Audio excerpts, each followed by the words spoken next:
Buonasera e bentornati a Secondo Noi. Questa sera ci occupiamo di un tema sanitario, quello dei vaccini. Dal dibattito al di fuori del palazzo si è arrivati anche dentro il palazzo, la terza commissione sanità se ne è occupata anche con un tavolo ristretto.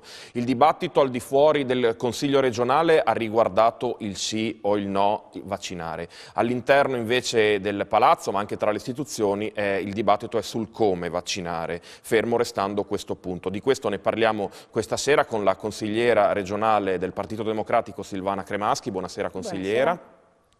E partiamo da una questione, da un punto fermo dal quale non si può prescindere. Innanzitutto, perché vaccinare e a che punto siamo arrivati anche grazie ai vaccini? Certo, perché vaccinare credo che la risposta sia doverosa e l'informazione sia doverosa. Quelli della mia età ricordano che a scuola almeno un compagno di classe con la poliomielite c'era, con gli esiti della poliomielite, quindi con questa gambetta più corta, il braccino ristretto, eccetera. Erano dei danni gravi. Noi siamo riusciti a eradicare alcune malattie contagiose e importanti che davano dei danni permanenti proprio perché in Italia ci sono state le vaccinazioni. E forse ce ne siamo anche già dimenticati. Esatto, il problema è questo, che quelli della mia età, scusate, quando si dice dai tempi antichi, hanno questa memoria, no? Ricordano che queste malattie c'erano, ricordano i danni gravissimi dell'encefalite da morbillo, i danni della polio, della difterite, e ancora ricordano qualcosa di questo tipo. E siamo stati così bravi, abbiamo talmente eradicato la malattia che le nuove generazioni neppure sanno che ci sono queste malattie perché non le hanno mai viste e quindi non si rendono conto del rischio e della gravità delle conseguenze a cui possono sottoporre i loro figli. Volevo chiarire anche che lei non parla solo come consigliere regionale, ma parla anche come medico con decenni di esperienza. E come pediatra dei consultori pediatrici, quando ancora lavoravo in giro nei paesi della regione Friuli Venezia Giulia.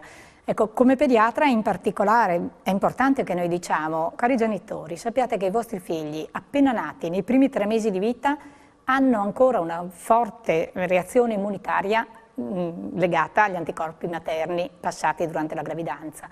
E se la mamma allatta sono più difesi, per cui per favore, care mamme, cercate di allattare, che il latte in formula non è la stessa cosa del latte materno. Il latte materno consegna alla memoria ai figli delle malattie che ci sono nel contesto di vita in cui mamma e bambino vivono, e papà, perché le malattie le vivono tutti quanti insieme, e quindi dà al bambino delle difese in più su questo.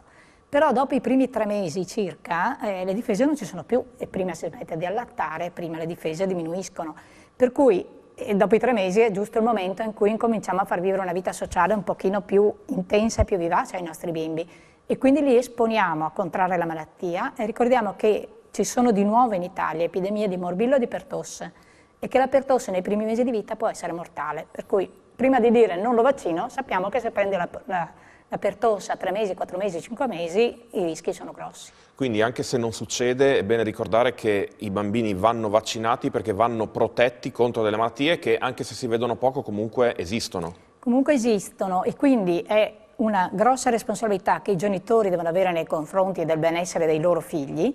Certo che il vaccino può dare un pochino di febbre, un po' di arrossamento, un po' di irritabilità, il bambino magari dorme meno bene per la prima notte, eccetera, ma di solito i rischi sono quelli lì, i rischi gravi sono rarissimi, insomma, mentre il rischio conseguente alla malattia è molto elevato. C'è però un'altra cosa che a me preme raccontare molto, è che la responsabilità per la salute di noi genitori è una responsabilità individuale verso i nostri figli, e ho cercato di dimostrarvi come sicuramente i nostri figli stanno meglio se vaccinati, ma anche una responsabilità sociale. Cioè noi siamo riusciti a eradicare queste malattie perché siamo arrivati alla soglia del 95% dei vaccinati, quindi anche quella piccola parte di popolazione che non può vaccinarsi perché ha un deficit immunitario, una leucemia, una malattia di altro tipo, resta protetta per l'effetto gregge, perché tutti gli altri sono vaccinati. Ecco, allora ha parlato del campo sociale, ci spostiamo leggermente su quello politico per entrare più nel dettaglio di quello che il Consiglio regionale, la terza commissione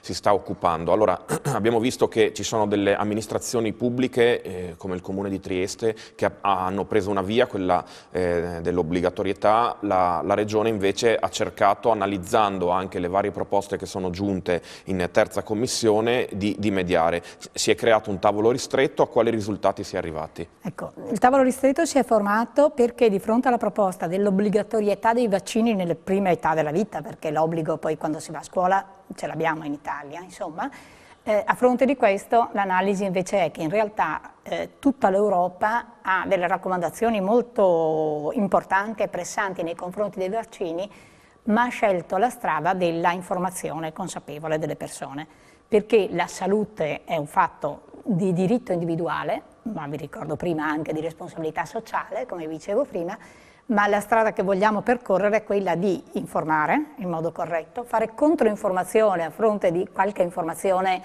populista e che pensa di sollevare gli scandali per fare più audience, insomma, e riuscendo a dare le informazioni corrette, crescere insieme sul versante della scelta del vaccinare i figli. Con l'obiettivo, l'aveva detto prima, che è quello fissato dall'Organizzazione Mondiale della Sanità, di raggiungere il 95%.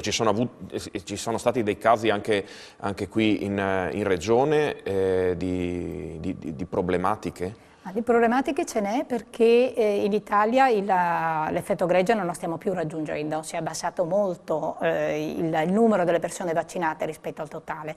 E dobbiamo ricordare che se il 95% della popolazione è vaccinata, anche gli altri sono protetti, quindi anche noi in caso di malattia, in caso di situazione grave, riusciremo a essere protetti dal fatto che gli altri si occupano anche di noi.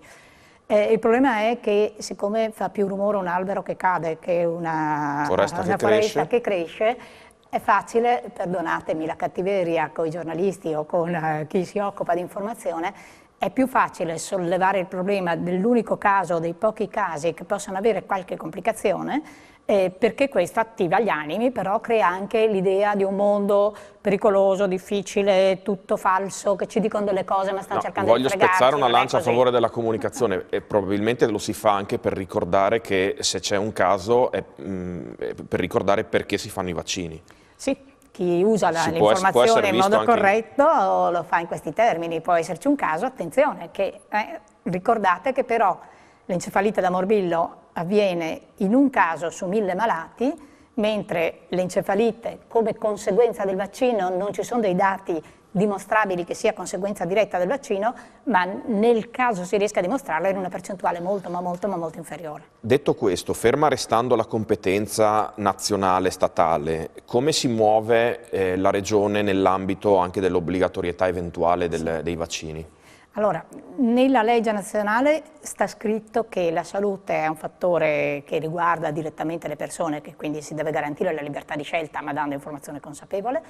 L'Italia ha definito i vaccini obbligatori per l'ingresso nella scuola primaria, si chiama adesso, lasciando però alle regioni o attribuendo alle regioni la facoltà di rendere obbligatorie alcune malattie in base anche ai dati epidemiologici, cioè se arriva una epidemia di una qualche malattia infettiva, la regione può assumersi l'autorità e il diritto di proporre o di proporre in modo obbligatorio la vaccinazione.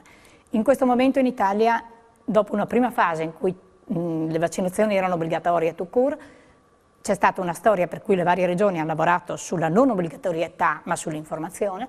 Ultimamente, anche a seguito di nuove epidemie di diverse malattie, diverse regioni, in primis la Toscana e l'Emilia Romagna, hanno reintrodotto l'obbligatorietà. La regione Friuli Venezia Giulia continua a credere che i cittadini siano adulti, responsabili, capaci e competenti, che debbano essere informati e che insieme la classe medica e i cittadini, e il mondo sanitario in generale, debbano crescere in una consapevolezza personale e sociale, per cui non siamo orientati sull'obbligatorietà, siamo orientati sulla costruzione di... Voi pensate che la ricerca dell'adesione volontaria sia quella da seguire? Sia quella da seguire. E lo avete... esplicitato in questo gruppo di lavoro che ha esplicitato che punterà moltissimo sull'informazione, sulla formazione del mondo sanitario, sull'informazione delle persone, dei nuovi genitori e su scelte anche sociali. Per cui la mia posizione particolare è che, a parte chi non può essere vaccinato perché ha un deficit immunitario importante, certificato a livello medico e che ha il diritto di poter essere ammesso in una vita sociale con tutti gli altri bimbi, se il singolo genitore decide per scelta sua individuale di non vaccinare suo figlio per motivi non strettamente medici documentati, è opportuno che tra scuola e distretto si capisca in quale scuola inserirlo, in modo che si cerchi di raggiungere l'effetto gregge comunque, per cui il genitore può trovarsi un po' più a disagio perché deve spostarsi di qualche centinaia di metri in più, però lascia protetti anche gli altri. Quindi, al di là delle campagne pubblicitarie che sta portando avanti la Regione, sia dal punto di vista del governo, sia dal punto di vista consiliare come gruppo consiliare del PD appunto, poi nel rapporto che c'è tra medico e paziente e genitori, in che modo si porta avanti questa consapevolezza? Beh, intanto con un lavoro che la Regione sta facendo e continuerà a fare di formazione con i medici, con il personale dei dipartimenti di prevenzione, con i pediatri e gli infermieri delle pediatrie, e poi con delle campagne informative nei confronti delle persone, delle giovani coppie, sfatando anche alcune delle allarmistiche informazioni non del tutto corrette ecco, che sono perché state date. Ecco, volevo chiedere appunto a riguardo, perché rifuggire da tesi complottistiche su dei fantasiosi, o perché non hanno evidentemente basi scientifiche, su delle fantasiose diciamo, conseguenze che possono avere i vaccini? Beh, perché le tesi complottiste ci stanno dicendo l'autismo è conseguenza del vaccino, e invece non è vero perché gli studi che sono stati fatti ci dicono con chiarezza che non può esserci una causa-effetto. L'autismo è un disturbo multidimensionale e dovuto a una serie di concause unite tra di loro. Con molta probabilità molti casi che adesso chiamiamo autismo, nelle generazioni precedenti venivano trattati come dei ritardi mentali, dei disturbi psichiatrici, e se noi pensiamo a quante persone stavano in istituto o in ospedale psichiatrico e non ci stanno più, forse sfatiamo anche questa storia che è aumentato tutto. Non ci sono più quelli che prima richiudevamo in un'istituzione, adesso li vediamo, parliamo con loro e diamo anche un nome più corretto. Gli altri problemi sono legati a quello del mercurio, dei metalli pesanti, che è un'altra delle informazioni che viene data, e certo bisogna continuare la ricerca il più possibile perché vengano usate delle sostanze anche per l'iniezione del farmaco più innocue possibile. Però dobbiamo anche pensare che i metalli che noi usiamo per l'iniezione, l'inoculazione del vaccino servono a rallentare l'assorbimento del vaccino. Questi metalli li troviamo in tantissime cose, anche nell'alimentazione, nelle carie, nelle otturazioni, riduciamole il più possibile, però attenzione che buttare via il bambino con l'acqua calda è veramente un problema, insomma. Bene, allora il tema naturalmente avrebbe bisogno di un ulteriore approfondimento, di tante cose da dire. Qui innanzitutto abbiamo chiarito con lei, consigliera Cremaschi, qual è il punto fermo della Regione, del gruppo consiliare. Esatto. Il tema è sicuramente molto sentito, ci sarà sicuramente la possibilità di ritornarci. Intanto ringrazio la consigliera regionale del Partito Democratico Silvana Cremaschi per tutte le informazioni, ringrazio voi da casa per l'attenzione, l'appuntamento è la prossima settimana, stesso canale, stessa ora. Buonasera.